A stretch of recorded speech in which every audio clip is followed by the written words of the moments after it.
Bismillahirrahmanirrahim. Assalamualaikum warahmatullahi wabarakatuh.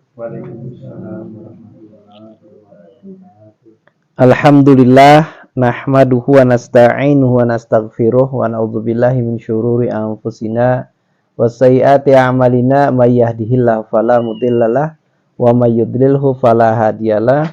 Wassalatu wassalamu ala Rasulillah wa ala alihi wa ashabihi wa mawalah amma ba'd. Qala Allah subhanahu wa ta'ala fil Qur'anil azim, a'udzu billahi minasyaitonir rajim. Ya ayyuhalladzina amanu taqullaha haqqa tuqatih wa la tamutunna illa wa antum muslimun. Ya ayyuhalladzina amanu dukhulu fis silmi kafah wa la tattabi'u khutuwatis syaiton innahu lakum aduwwum mubin. Sadaqallahul azim. Bapak, tuan rumah sekeluarga, bapak-bapak, ibu-ibu, jamaah pengajian yang semoga kita bersama dirahmati oleh Allah Subhanahu wa taala. Alhamdulillahirabbil alamin. Kita pada malam hari ini bisa meneruskan kajian kita setiap malam Rabu. Salawat dan salam semoga selalu tercurah keharibaan baginda kita Nabi besar Muhammad sallallahu alaihi wasallam, keluarga beliau, sahabat beliau, para tabi'in, para tabi'in tabi'in dan seluruh kaum muslimin dan muslimat. Bapak-bapak dan ibu jamaah sekalian yang berbahagia, seperti biasa mari kita istighfar dulu kepada Allah Subhanahu wa taala. Astaghfirullahaladzim. Astaghfirullahaladzim. Astaghfirullahaladzim. Allazi la ilaha illa huwal hayyul qayyum wa atubu ilaihi. Asyhadu an la ilaha illallah wa asyhadu anna Muhammadar Rasulullah. Bapak-bapak, ibu jamaah sekalian yang berbahagia, pada malam hari ini kita akan meneruskan kajian kita, tetapi tidak meneruskan kajian tauhid. Tetapi kajian kita pada malam hari ini kajian untuk memperbaiki sikap kita, akhlak kita. Kita malam hari ini akan mengkaji nasihat yang disampaikan oleh Abdullah bin Amru bin As radhiyallahu an. Beliau ini sahabat dari Rasulullah sallallahu alaihi wasallam.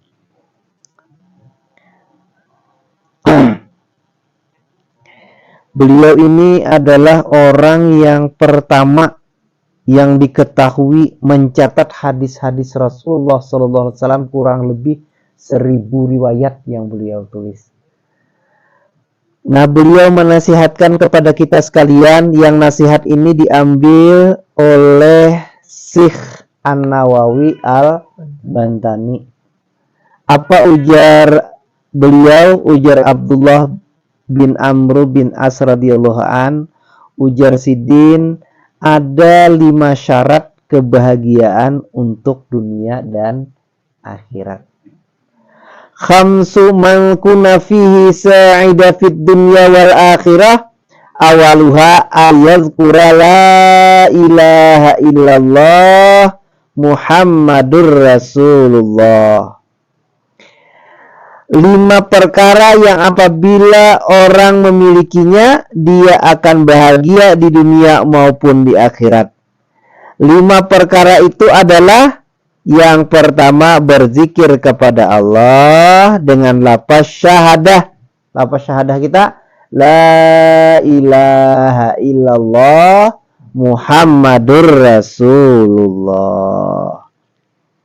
Waktan ba'da waktin, dari waktu ke waktu. Dari waktu ke waktu. Minimal kita sehari semalam berapa kali, Pak? Yang paling minim 9 kali sholat kita. Kalau kada berzikir dengan zikir ini, berarti kita tidak sholat. Jadi subuh 1 kali, zuhur 2 kali, asar 2 kali, maghrib 2 kali, isya 2 kali, jumlahnya 9 kali. Berarti kalau kita zikir, mengamalkan zikir ini 9 kali sehari semalam, berarti kita sudah melakukan sholat 5 waktu. Nah, kalau nasihat Amr bin As ini, Abdullah bin Amr ini, beliau mengharapkan dari waktu ke waktu, dari waktu ke waktu. Kita la ilaha illallah Muhammadur Rasulullah, la ilaha illallah Muhammadur Rasulullah. Nah, kalau kita mengucapkan di akhir hayat kita, di akhir kalamina, la ilaha illallah, dakhalal jannah, kita akan masuk surga. Nah, kemudian yang kedua, wa idza batuliya alaihi bibaliyatin qala inna lillahi wa inna ilaihi raji'un. Wala haula wala quwwata illa billahil aliyil azim. Mengucapkan kalimat istirja. Nah, kalimat istirja. Kalimat istirja itu apa, Bu? La inna lillahi wa inna ilaihi raji'un. Setiap ditimpa musibah. Nah, jadi setiap kita ditimpa musibah, kita akan mengucapkan inna lillahi wa inna ilaihi raji'un, wala haula wala quwwata illa billahil aliyil azim.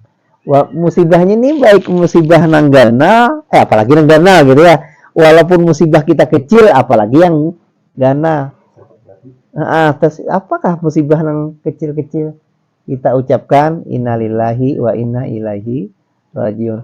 Tapi kalau kita di kampung, mulai bila sudah innalillahi wa inna ilaihi rajiun, ada orang nang meninggal. Padahal ini kalimat istirja ini disunahkan apabila kita mendapatkan musibah, musibah kecil, musibah besar, kita ucapkan. Ya.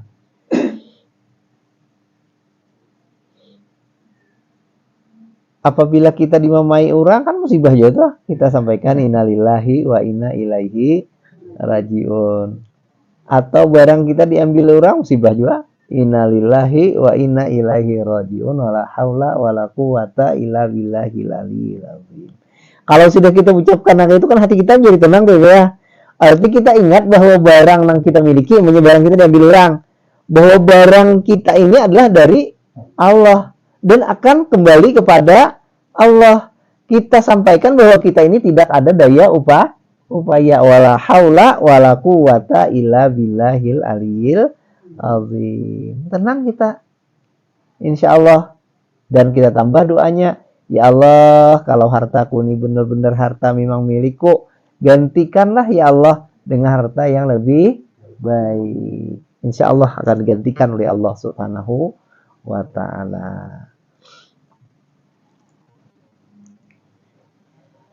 Kemudian yang ketiga, Bu ya. Yang ketiga, wa iza utiya ni'matun qala alhamdulillahi rabbil alamin syukran li ni'matin. Kemudian yang ketiga, mengucapkan kata hamdalah. Alhamdulillahi rabbil alamin. Setiap mendapatkan nikmat sebagai rasa syukur kita kepada Allah Subhanahu wa ta'ala.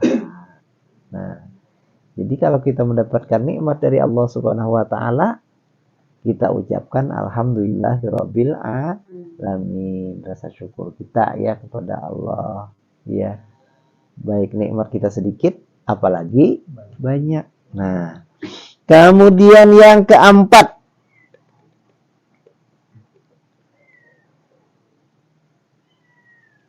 wa idza btada'a fi syai'in qala bismillahirrahmanirrahim. Nah, kemudian yang keempat, mengucapkan basmalah. Bismillahirrahmanirrahim.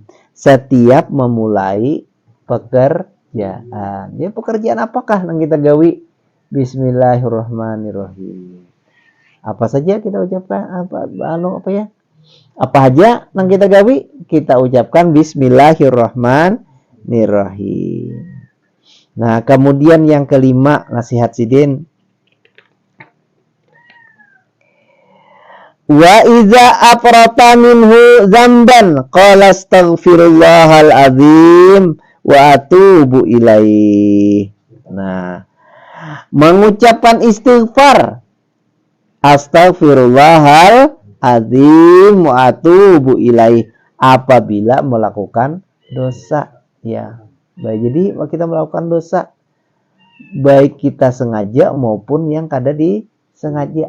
Ya, jadi baik yang tidak disengaja apalagi yang disengaja. Jadi cepat-cepat kita istighfar, ya, istighfar kepada Allah Subhanahu wa taala. Nah, berkaitan dengan poin yang pertama, Rasulullah Shallallahu Alaihi Wasallam bersabda, poin pertama tadi apa sih Pak? Yang poin pertama tadi, yang kita disuruhkan dinasihati oleh Abdullah bin Amru tadi, zikir dengan kalimah syahadah. Ya, zikir dengan kalimah syahadah. Rasulullah Shallallahu Alaihi Wasallam bersabda, hendaklah kalian memperbanyak zikir kepada Allah dalam keadaan apapun, karena sesungguhnya tidak ada amal yang lebih dicintai oleh Allah dan lebih menyelamatkan seorang hamba dari setiap kejahatan di dunia maupun di akhirat selain zikir kepada Allah Subhanahu wa taala. Hadis diriwayatkan oleh Ibnu Sarsari. Nah, kemudian nasihat yang kedua tadi apa? Nasihat yang kedua tadi kita? Ya, kita istirja, kita mengucapkan kalimat istirja apabila kita mendapatkan musibah dengan kalimat inna lillahi wa inna ilaihi raji'un wala haula wala quwwata illa billahil aliyil azim. Rasulullah sallallahu alaihi wasallam bersabda, janganlah kalian memperbanyak pembicaraan selain zikir kepada Allah. Banyak berbicara dan sedikit berzikir akan mengeraskan hati. Sesungguhnya orang yang paling jauh dan dari Allah adalah yang memiliki hati yang keras. Hadis diriwayatkan oleh At-Tirmidzi. Nah, kemudian yang berkaitan dengan yang ketiga, apa tadi yang ketiga tadi kita disuruhkan nasihat yang ketiga? Ya, apabila kita mendapatkan nikmat, kita ucapkan alhamdulillahirabbil alamin. Nah, diriwayatkan dari Samurah bin Jundub, Rasulullah SAW bersabda, ucapan yang paling disenangi oleh Allah Subhanahu wa taala itu ada 4, yaitu subhanallah, alhamdulillah, la ilaha illallah, Allahu akbar. Tidak masalah bagimu untuk memulai dengan yang manapun. Hadis diriwayatkan oleh Muslim dan An-Nasa'i. Dalam hadis lain disebutkan, ucapkanlah la ilaha illallah, Allahu akbar, dan ucapkanlah subhanallah, walhamdulillah, dan ucapkanlah tabarakallah, sebab tidak ada sesuatu ucapan yang menyamai keutamaan dari ucapan itu. Hadis diriwayatkan oleh Sarsari. Nah, Berkaitan dengan nasihat yang keempat. Apa nasihat yang keempat tadi kita tadi? Apabila kita memulai pekerjaan harus kita ucapkan Bismillahirrahmanirrahim. Rasulullah SAW bersabda, setiap perbuatan baik yang tidak dimulai dengan menyebut nama Allah, maka ia akan terputus keberkahannya dari Allah Subhanahu wa ta'ala. Wahuwa aqta'u, ya, terputus. Hadis diriwayatkan oleh Ibnu Hibban. Nah, jadi kalau kita kada ucapkan Bismillahirrahmanirrahim, kada dapat nilai. Jadi apabila ada perbuatan kita perbuatan baik, kita mulai dengan ucapan Bismillahirrahmanirrahim supaya mendapatkan nilai. Nah, yang keempat tadi itu kan hadis ada di satu sisi hampir hadis juga itu. Saya ingat ulun lah. Awas benar sudah. Kullu amrin dibalin la yubda'u bi tahmidillahi ta'ala ajdamun, ada juga itu. Juga. Kalau tidak dimulai dengan membaca alhamdulillah, nah itu dalam penempatannya gimana? Bismillah dulu baru alhamdulillah atau gimana itu? Ada juga itu rasanya, saya ingat dulu.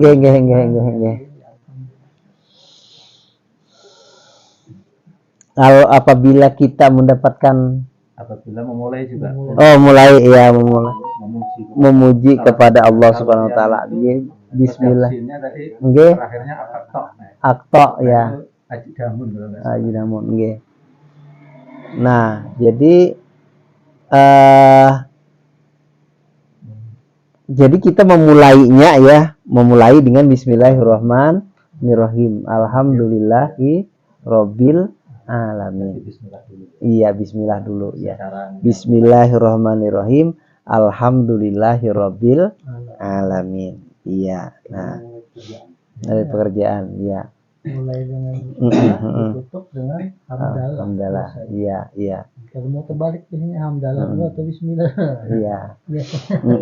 Ya, jadi kita mulai dengan bismillah, kita akhiri dengan hamdalah. Alhamdulillahirabbil alamin. Nah, diriwayatkan banyak dari riwayat yang lain, ya, dari Abu Hurairah radhiyallahu an, Rasulullah sallallahu alaihi wasallam pernah bersabda, setiap perbuatan baik yang tidak dimulai dengan bacaan Bismillahirrahmanirrahim, maka ia terputus keberkahannya dari Allah Subhanahu wa taala. Hadis ini juga diriwayatkan oleh Abu Daud. Kalau yang tadi itu diriwayatkan oleh Ibnu Hibban. Nah, kemudian yang kelima. Nah, yang kelima tadi apa kita nasihatkan tadi? Kita mengucapkan istighfar apabila kita melakukan dosa. Nah,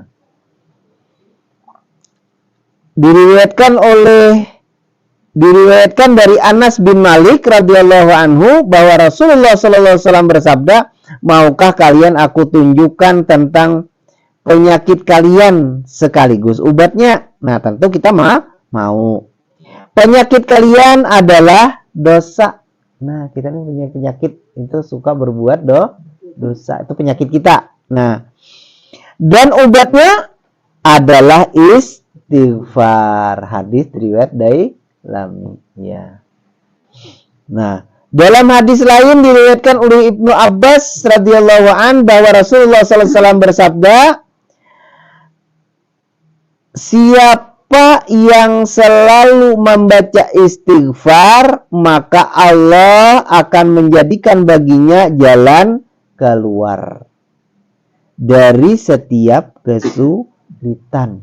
Nah, jadi kalau kita banyak-banyak istighfar, insya Allah persoalan-persoalan yang ada pada kita itu akan diberikan oleh Allah SWT jalan keluarnya. Iya, jalan keluarnya diberikan oleh Allah SWT kemudahan. Ya. Kemudian selanjutnya, dan akan memberinya rezeki dari arah yang tiada dia sangka. Nah, Kalau di ayat Al-Qur'an kan wa may yattaqillaha yaj'alahu makhraja wa yarzuqhu min haitsu la yahtasib, dalam surah At-Talaq gitu ya. Nah, barang siapa yang bertakwa kepada Allah, ya, Allah akan memberikan solusi, jalan keluar dari permasalahan yang kita hadapi. Wa yarzuqhu min haitsu la yahtasib, dan Allah akan memberikan rezeki dengan arah mana saja. Nah, ini luar biasa ya, Bu ya. Nah, jadi salah satu takwa tadi kita adalah istighfar. Ya, kita ngakui kesalahan kita kalau kita bersalah, ya. Ya. Jangan kadang-kadang kita ada juga lah mencari-cari pembenaran, ada orang kali ya, Pak. Mencari-cari pembenaran. Nah, hendak menggawi nih. Mencari-cari pembenaran. Padahal tahu ini salah. Salah ya, Allah, tapi mencari pembenarannya. Harusnya kalau ini tahu salah, istighfar, bukan mencari pembenaran. Iya, cari pembenaran supaya kawa manggawi. Nah, kadang-kadang ada gitu. Tapi kita jangan sampai yang demikian. Nah, dalam hadis yang diriwayatkan oleh Abu Bakar As-Siddiq radhiyallahu an, Rasulullah sallallahu alaihi wasallam bersabda, hendaklah kalian mengucapkan la ilaha illallah dan istighfar. Perbanyaklah mengucapkan keduanya, sebab iblis berkata, apa kata ujar iblis?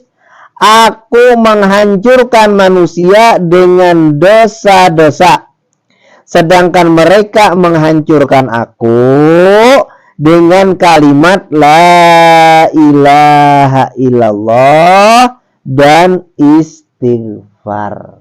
Nah, jadi kita ucapkan la ilaha illallah, kemudian kita istighfar, itu iblis hancurnya. Kenapa? Amun kita kadang mengucapkan la ilaha illallah, berarti kan kita bertuhankan yang lain. Ya, kadang kita yang paling berat itu pas kalian, Tuhan kita itu adalah hawa nafsu diri kita sendiri. Ini yang berat. Hawa nafsu kita menjadi Tuhan kita, ilahahu hawahu. Tuhannya adalah hawa nafsunya. Nah, iya, nanti mencari pembenaran deh. Karena hawa nafsu. Mencari pembenaran karena hawa nafsu. Nah, lalu pulang kada mau istighfar, tatawainya iblis. Tatawainya kada jadi hancur. Tapi kalau kita mengucapkan la ilaha illallah, kemudian kita istighfar dari segala kesalahan-kesalahan kita, maka iblis tadi menjadi hancur. Itu ucapan iblis seorang tak? Nah, tatkala aku melihat mereka seperti itu, ujar iblis, aku pun akan membinasakan mereka dengan merayu mereka. Dirayunya kalau Pak. Nah, merayu untuk mengikuti hawa nafsu, sehingga mereka mengira bahwa mereka tetap dalam petunjuk. Mencari pembenaran deh. Mencari-cari. Kadang ada kawan kita kayak itu tuh. Nah, ada. Jadi kita upayakan kita jangan sampai mencari pembenaran. Nah, nang perancak benar tuh Pak lah, kita menyembati orang. Gibah kita rancak benar. Nah, lalu mencari pembenarannya ngapa? Anu ya jadikan pelajaran ya. Lo jadikan pelajaran ya dengan itu kalau. Pada rasanya saya bujur benar sudah nih. Lalu berpanjang rumpinya. Nah, takuri hingganya setan kada jadi hancur. Imungnya dah ada kawalku di setan. Nah, hadis diriwayatkan oleh Ahmad dan Abu Ya'la. Nah, Al-Faqih Abu Lais pernah berkata, siapa yang memelihara 7 kalimat, maka dia akan menjadi manusia yang mulia di sisi Allah dan para malaikat. Allah akan mengampuni dosa-dosanya sekalipun banyaknya laksana buih di lautan. Setelah itu, dia akan merasakan nikmatnya ketaatan dan hidup maupun matinya akan dipenuhi dengan kebaikan. Nah, 7 kalimat tersebut, nah apa Pak? Napa Bu? Nah, yang pertama Bu ya, mengucapkan Bismillahirrahmanirrahim pada setiap memulai pekerjaan. Yang kedua, mengucapkan Alhamdulillahirrabbilalamin pada setiap selesai mengerjakan pekerjaan. Mengucapkan Astaghfirullahaladzim di setiap melakukan sesuatu yang tidak bermanfaat.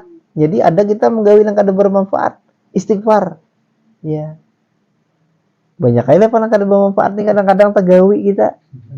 Nah, banyak ngobrol ya.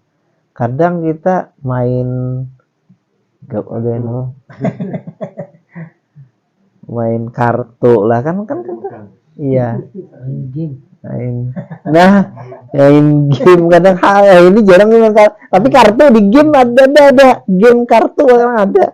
Nah kadang kan gitu, padahal kan ini kan pekerjaan yang sia-sia ya. Nah kita istighfar ya. Kemudian yang keempat, mengucapkan insya Allah setiap berjanji akan melakukan sesuatu. Nah, jadi kalau kita melakukan janji, maka kita ucapkan insya Allah. Tapi lain orang kita Banjar, orang kita Banjar tuh insya Allah Banjar tuh berarti kada pasti bisa kada datang nya. Jar, basaruan lah kina jar. Basaruan dah maghrib kina salamatan jar, syukuran. Jadi insya Allah jar. Insya Allah bisa tulaknya. Amun ini padahal kan insya Allah itu maksudnya ini harus ditepati. Ya, kalau kada uzur istilahnya insya Allah ini kalau diizinkan Allah, artinya ini sudah berusaha kan bila sudah mengucapkan insya Allah itu berarti sudah berusaha semaksimal mungkin untuk menepati janji. Nah itu harusnya, tapi ini kada terbalik. Bila sudah mengucapkan insya Allah tuh bisa kada datang kada lagi. Insya Allah kalau Allah menghendaki dalam keadaan aman itu, iya, itu harus. Allah menghendaki gitu, ya aman. Iya. Kalau Allah menghendaki itu kan artinya kan sudah, iya keajalannya aman gitu ya. Tidak ada rintangan gitu. Kan berarti ini Allah menghendaki. Nah, ini jangan kadang insya Allah dipermainkan gitu. Ini kata-kata insya Allah dipermainkan jangan gitu ya. Nah jadi kalau kita sudah mengucapkan insya Allah berarti kita berusaha sekuat tenaga ya, sekemampuan kita ya. Artinya kada pacang mengecewakan ya. Uzurnya bujur. Karena kalau ditinggalkan lagi, iya sama sekali, iya. Nah, kemudian selanjutnya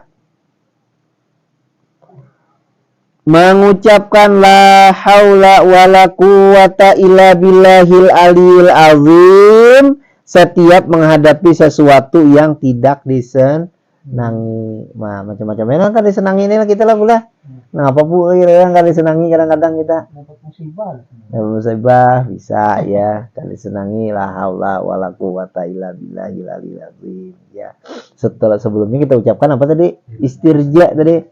Ya kalau kita dapat musibah ya istirja tadi apa? Innalillahi wa inna ilaihi rajiun wala haula wala quwata illa billahil aliyil azim.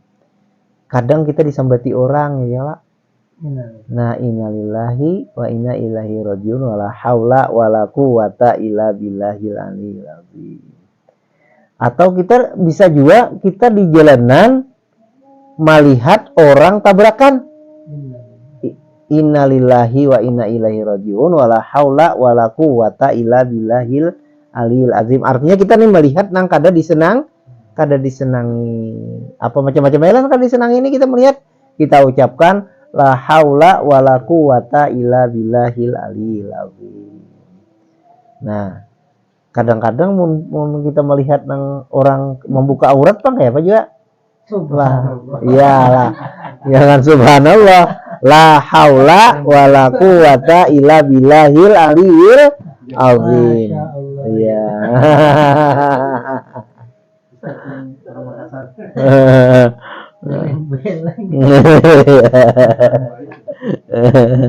Nah, jadi kita upayakan jangan panjang pandangan kita.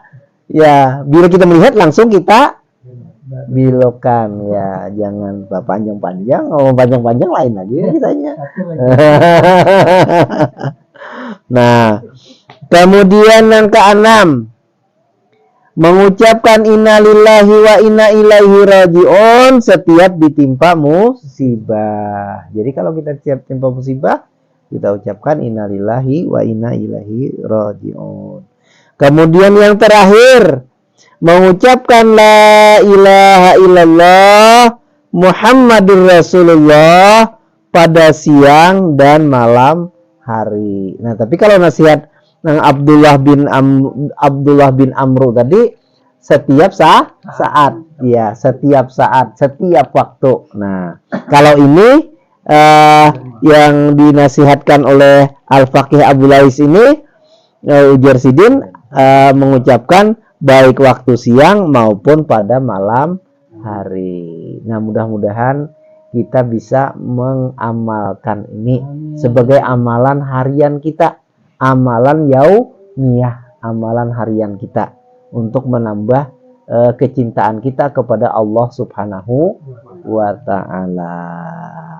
Mari kita tutup dengan ucapan doa kafaratul majlis. Atau ada pertanyaan dulu? Oke, silakan Bu. Ungkapan wallahu alam itu sering saya tanyakan pada dokter. Tapi dokternya itu nggak bisa jawab, jawabannya cuma wallahu alam gitu. Itu maksudnya apa? Wallahu a'lam itu wallahu a'lam, dan Allah yang hanya maha mengetahui.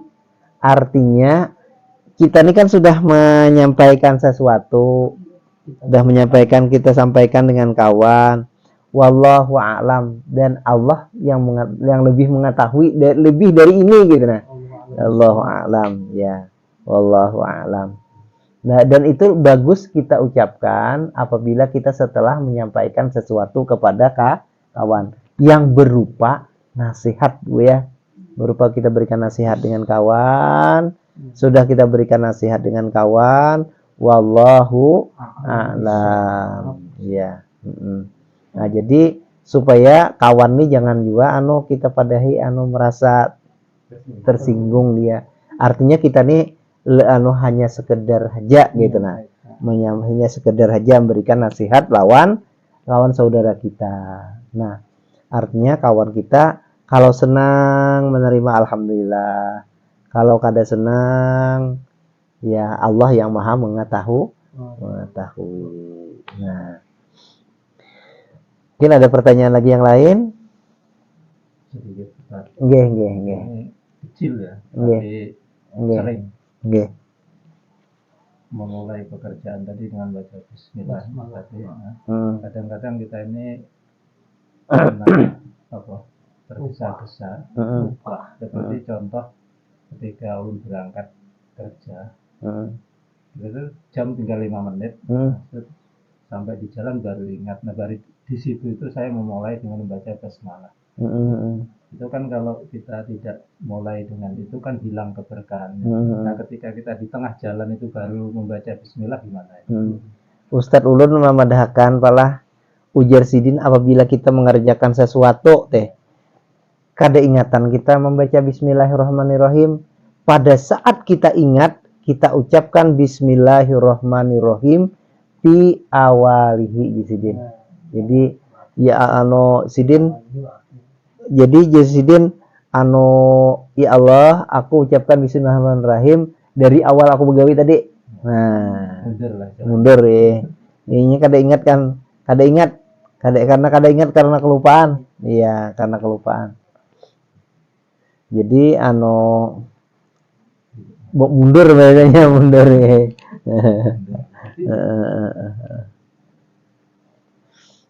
Nah, kayak apa kalau kita menggawi nang kayak nang tadi kan nang baik-baik lah. Nang baik-baik, tapi ada hal yang baik kita gawi, tapi dalam ya hal yang kotor. Hal yang kotor. Seperti kita di dalam WC, Pak ya. Dalam WC kan kita kan begawi yang kotor toh. Nah, kita membersihkan bersuci kita. Ya. Nah, itu jangan diucapkan bismillahirrahmanirrahim. Karena tidak boleh kita mengucapkan asma Allah pada saat kita melakukan yang kotor di dalam tempat yang kotor. Tidak boleh. Ada doanya. Nah, kalau kita di dalam WC kan sebelum kita masuk, kita berdoa dulu. Allahumma ini a'udzubika minal khubsi wal khaba'isi. Nah, setelah keluar lagi jangan di dalam juga Bu ya. Sudah keluar dengan kaki kanan, masuknya dengan kaki kiri, keluar dengan kaki kanan. Setelah kita keluar sudah berada di luar, kita ucapkan lagi doa alhamdulillahillazi azhaba aniyal adza wa afani. Nah, kayak apa kalau kita di kandang sapi? Di dalam kandang sapi. Nah, ini yang menjadi persoalan di kandang sapi. Kandang sapi ini kan kotor juga tuh. Tempat yang kotor juga. Nah, lalu kalau di kandang sapi kita berdoa mengucapkan bismillahirrahmanirrahim sebelum masuk ke dalam kandang sapi. Jadi masih dalam keluar kandang sapi. Bismillahirrahmanirrahim. Kan kok melakukan kebaikan yang baik nih. Tapi kita jangan di dalam kandangnya di tempat yang kotornya. Nah, setelah kita begawi, mampunya mengumpulkan memandi sapi atau menyimburi tahi sapi ya Pak. Nah, atau kita mengumpulkan tahi sapi masuk ke dalam karung. Setelah selesai cuci tangan, bersih sudah kita di luar loh. Kita ucapkan alhamdulillahirabbil alamin. Nah, jadi jangan sampai di dalam kandang lagi, dalam kotor-kotor. Nah, sering juga di YouTube.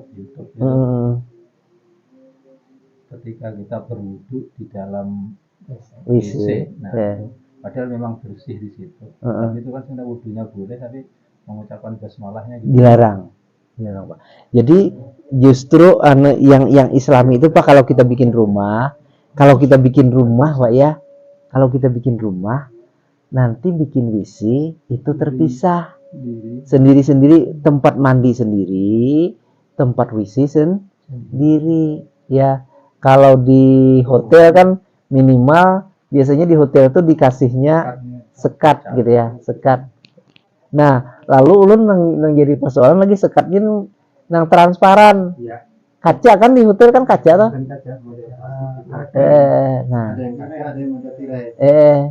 Nang transparan. Nah, nang kayak apa? Nang transparan ulun belum ketemu dalilnya dia yang transparan nih. Tapi kalau yang tirai nggak transparan. Kan banyak juga di hotel-hotel itu kan kaca tuh. Kaca, nggih. Nah, kaca kan transparan tuh. Nah, masih melihat gitu di sebelah nih ya tempat WC ya, klosetnya masih kelihatan. Nah lalu alangkah bagusnya nang pakai pembatas itu kita, karena ini masih kita belum ketemu dalilnya gitu ya. Nanti siapa, mudah-mudahan nanti ada yang bisa memberikan solusinya, jawabannya yang terbaik nanti kita tanyakan kepada orang yang lebih tahu. Nah, kita belah WC-nya nang bersekat aja, jangan transparan aja. Itu kan anggap aja darurat. Iya. Darurat. Nah, kalau di WC, kalau di hotel kan ini masalah darurat. Jadi kita berwudu tanpa mengucapkan Bismillahirrahmanirrahim yang apa namanya? Yang bersuara. Ya, jadi kita hanya di dalam hati kita saja yang jangan sampai mengeluarkan suara, ya. Nah, nah, jadi kalau kita nang di rumah ini kita jangan sampai nang jadi jadi satu tadi. Kalau kita upayakan. Itu kan ada hotel. WC, sekarang klub mandi yang pakai tirai. Kalau wudunya di dalam situ kayak apa? Di dalam kamar mandi. Kamar mandi tadi. Nah, WC-nya agak di kan. Ini pintu masuk. Tuh isi biasanya. Tirai sebelah sini. Untuk mandi, ya. Ada keran-keran kan. Mana keran? Dua ada lagi. Gimana kalau yang di situ? Nah, kalau memang itu kita anggap sudah terpisah, di situ yang lebih baik wudhu. Ada jarak, Pak. Ada jarak sudah. Satu. Kadang kan satu ruangan toh. Hanya ada sekat tadi aja. Nah, kalau sekat itu kita anggap belum mewakili untuk memisahkan antara WC dan kamar mandi, anggap yang lebih ihtiyat, yang lebih lebih hati-hati, kita jangan mengucapkan Bismillahirrahmanirrahim jangan mengucapkan asma Allah gitu, maksudnya dengan suara yang nyaring, yang kedengaran, yang zahar, kecuali kita mengucapkan di dalam hati, ya, yang sama sekali tidak ada suaranya, gitu ya. Ya, bukan sir. Kalau sir itu mungkin masih bisik, ya. Tapi ini sama sekali tidak ada suara, ya. Kalau niatnya di luar, kita di luar, baru masuk nanti air dulu.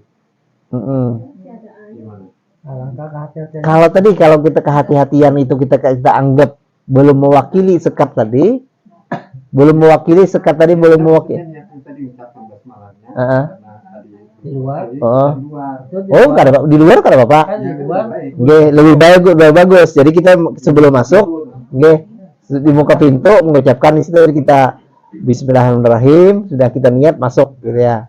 Niat wudhu ke dalam, ya. Rata-rata pintu masuknya satu, di dalamnya ya ada. Iya. Pintu masuknya utama satu memang. Terutama kalau yang kita ketika mau sholat malam itu yang kesulitan kalau 5 waktu itu sih bisa keluar. Iya. Aman musola kalau ada musola. Hotel berbintang pasti ada musola, cuma kalau sholat malam kan ngeri. Iya, nggih. Nah, mungkin kita tutup ya, Pak ya, dengan sama-sama membaca doa kafaratul majlis. Subhanakallahumma rabbana wa bihamdika astaghfiruka asyhadu an la ilaha illa anta astaghfiruka wa atubu ilaik. Assalamualaikum warahmatullahi wabarakatuh. Waalaikumsalam.